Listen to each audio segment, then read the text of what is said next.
गेलं ते नाव कुणाचं टाकलं ते सगळ्यांना माहिती आहे. म्हणजे श्रेय घेता तुम्ही घेता, आता चालू केलं तर श्रेय पण तुम्हीच घ्या ना, ते तुमच्यामुळे चालू झालं. आता कोर्टाचं कारण देऊन आता जर महानगरपालिकेचा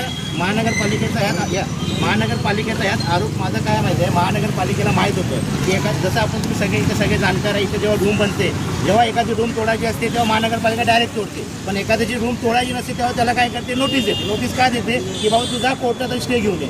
तसाच प्रकार इथे झालेला आहे. कॅवेट दाखल केलं गेलं नाही, कुठल्याही प्रकारचं काही अभ्यास केला नाही महानगरपालिकेने. त्यांना एक प्रकारे रान दिलं की तुम्ही जावा हायकोर्टातून ऑर्डर करून घ्या. आणि दुसरा विषय राहिला यांचं म्हणणं बरोबर आहे, मला तर द्यायची ना मदत, तुम्ही भाडीसी प्लॅनमधनं द्या, त्याचा कुठून द्या, आमचं तर यांच्या विरोधात नाही. मदत त्यांना 5 काय म्हणजे 15 लाख मदत भेटली पाहिजे, पण त्याचा बाजार कशाला मांडताय? बाजार मांडणं चुकीचं आहे ना, तुम्ही बाजार नका मांडू ना, तुम्ही द्या तिथे त्याच्या घरी जाऊन सेपरेटमध्ये द्या. पण मदत ही कधी पण ही अशी दाखवलेली मदत नसते, तिथं आतमध्ये जाऊन तुम्ही घरी जाऊन द्या ना, त्याला बाजार कशाला मांडतात?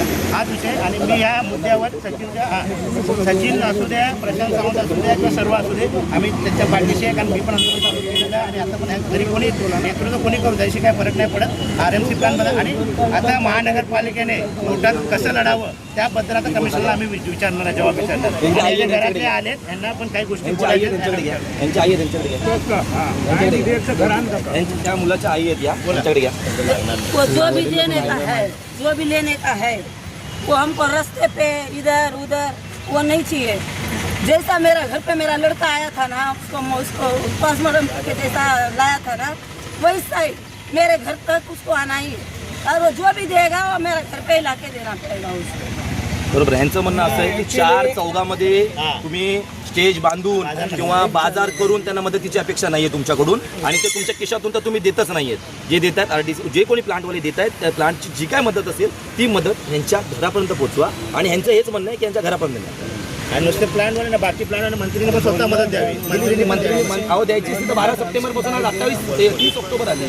बंगाली बनासाठी पहिले तर इथे आलेले सगळे पक्षाचे जेवढे नेते आले आणि पदाधिकारी आले त्यांचा मी मनापासून आभार व्यक्त करतो.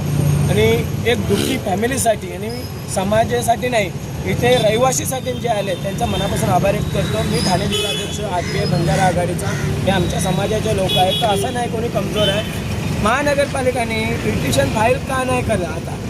कारण की जेव्हा त्यांना परमिशन भेटली तर पिटिशन फाईल तुम्ही करू शकता ना, का नाही करू शकत? आणि दुसरी गोष्ट, प्लांट जेव्हा चालू झाली तेव्हा तुम्ही आम्हाला बोलता की त्यांची हायकोर्टची ऑर्डर आली, आणि जेव्हा आम्ही तिथे येत होतो तर आम्हाला तुम्ही काय बोलायचे की नाही त्यांचे प्लांट बंद आहेत म्हणून ते बोलतात तुम्ही याला आर्थिक मदत करू नाही शकत.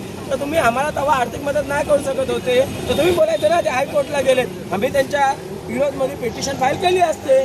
तर तुम्ही पिटिशन फाईल नाहीच केली पाहिजे.